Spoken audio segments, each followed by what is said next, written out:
this is Esther here. Alfred here.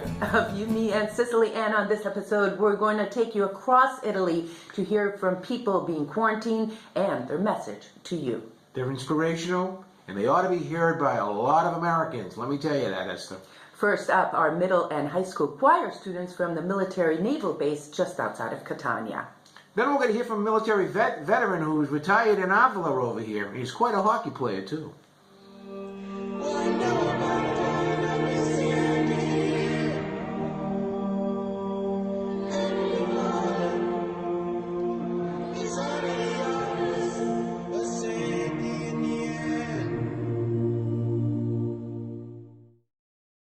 First, I'd say we're very lucky here in Sicily and that we were not as affected as they are up north. The situation in Bergamo and Milan is horrendous, and it does deserve the attention of the world. Down here in Sicily, we are handling it very, very well. In my little town, we have 3 cases. They're all related, and they're all isolated, and the community has taken measures to keep it that way, so we are following the rules and orders that have been provided to us. That said, we are pretty much living life close to normal here, at least I am. I have been able to get up to my farm, which is about 6 kilometers away from here, and do some plumbing, electrical work on an abandoned house that was on there. So that's been occupying me both mentally and physically, which is something that I think is very, very important. Unfortunately, I've also been eating a lot more in the last 2.5 weeks than I probably should, but I've got hopefully another 40 years to lose the weight that I've just put on. My advice to Americans would be first and foremost to listen to the trained professionals. Listen to folks who are in this and do this for a living. So your trained healthcare professionals, government leaders, listen to them, follow their advice, and you'll get through this. Secondly, I would say be prudent, be cautious, but don't go overboard. There is no need for anybody in the United States to hoard anything. The U.S. supply chain system is second to none, and it provides for the United States citizens and residents 365 days a year. And it will continue to do so as long as people don't tax it by making runs on unnecessary items that they don't need in the short term. So please, I would advise you don't hoard. Finally, I would say find something in your house that occupies you both mentally and physically. Get that book off the shelf that you had for 6 years, start to read it. Go ahead and break out the Scrabble games, your crossword puzzles, your jigsaw puzzles, do those to keep yourself both entertained and to keep your mind working. Those are the things I think that'll get you through this. Reconnect with your family and friends, and just be safe, be healthy, and we're going to come out of this as a stronger community than we went into it. Now we're going to go to Giardini Naxos to talk to my dear friend that you've got to recognize, Roberto Sciorillo from Cafe Sicilia. Next, we're going to go to Tuscany and hear from an English teacher originally from Agrigento. A few months ago, we've been here from television about this new virus, this coronavirus that was going around in China. But everybody were thinking that China was a too far away country, and we didn't care a lot. But today we found out this virus was arrived also in our country, inside our family and through our people. Today we are living and suffering a really bad condition. We do the spread of this dangerous virus. We have been forced to reshape all our life. Today we are forced to stay home, while a lot of people like doctor, nurses, all the health personnel are fighting against the virus. Everyone has to do their part. We have to stay home. We need to remodel our life, to read a book, to make a sport, to cook a pizza, but to survive. We don't have to break down. You don't have to break down. All together, dear friends, we can fight this battle, and all together we can win it. Take care and be strong. Hello everybody, my name is Rosanna and I'm an English teacher at high school. I'm originally from Agrigento in Sicily, but I've been living in Tuscany near Florence for 27 years.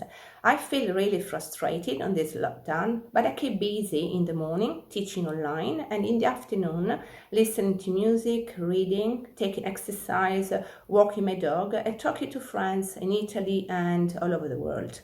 My message for you is please stay safe, stay home, never give up, and especially think it's going to be all right.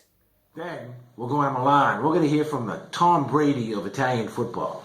And finally to Canicatti and our friends, and finish off with some more voices from that beautiful choir from Sigonella Naval Base.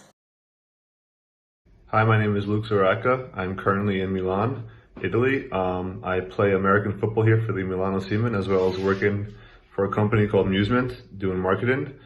The coronavirus epidemic here in Italy has, been wild from the start to now. I mean, in the beginning, it was just, people didn't really take it serious, and it was more or less just, wash your hands, don't touch your face, and, wasn't really a serious thing until about 2 weeks after, when, they put the whole country in lockdown, and basically you're not allowed to leave your house unless you want to go to the pharmacy or to the supermarket.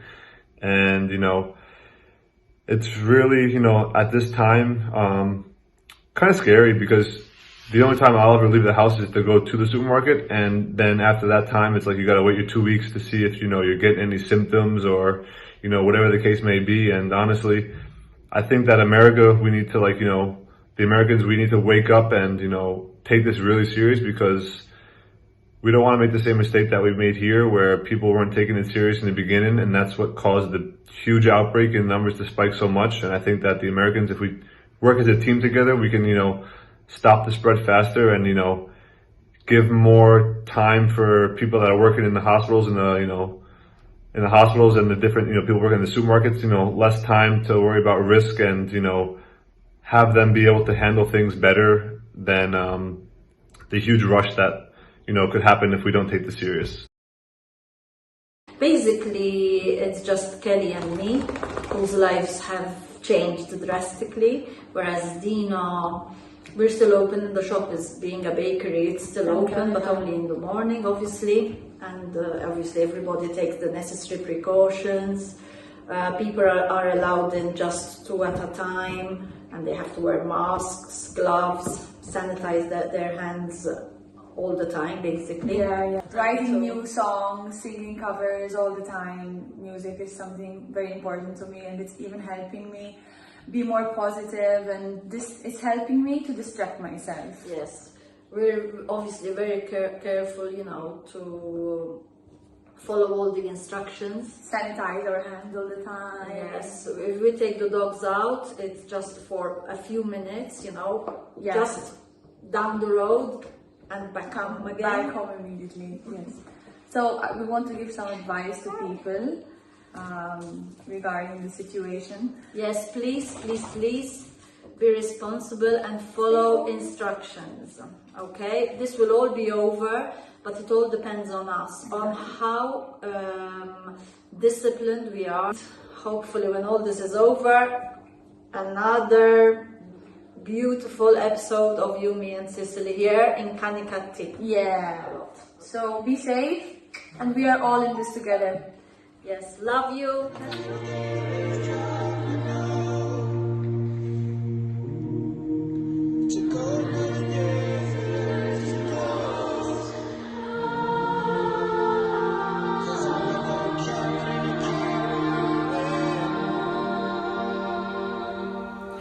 Hope you enjoyed this episode of You, Me, and Sicily. Subscribe to our YouTube channel. Share it. These are important messages, Esther. And also find us on Facebook, You, Me, and Sicily. Thanks for watching. See you next time.